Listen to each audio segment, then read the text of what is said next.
Okay, what we were taught was, I'll just be blunt here, is that yes, there's discrimination. There's a certain number of people that are going to discriminate against you because of your color, but you can choose to be ignorant. If the information is out there and there's a free public school that you can go to and attend, it's your responsibility to go and attend and soak up everything you can soak up there.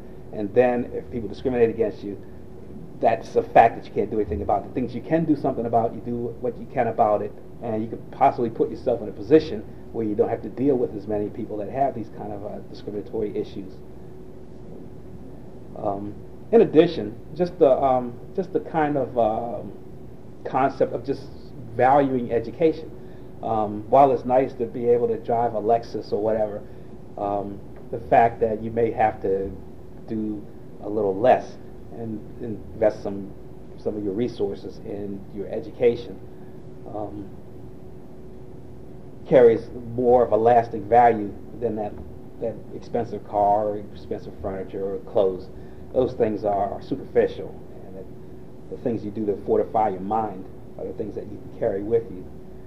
And I think the biggest thing that my parents passed on to me, that we've passed on to, it was just the value of reading.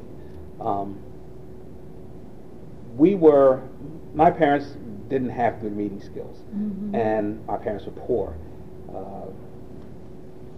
economically, fiscally poor, and they considered themselves poor. And one of the things they always told us is that, well, we're poor because we weren't good in school.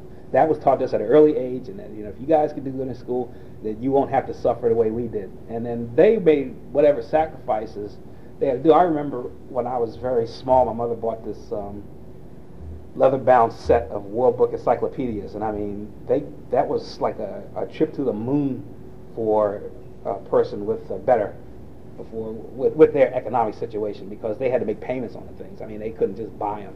They didn't have the money to even pay for 7 encyclopedias, but they were willing to make that sacrifice because they knew it was a bigger investment in the future, in our future, to do that. And I think that's been passed down through the generations. Just that whole concept of education as a value, and reading is the most important thing of all.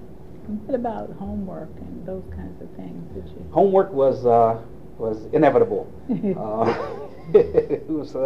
It was your first responsibility. You know, we had chores and things to do, and as I got older, I had a job after school and everything, but homework was just a given. It was just like the air you breathe. It was there, and you did it, and you took care of it, and there was no question and no argument about it.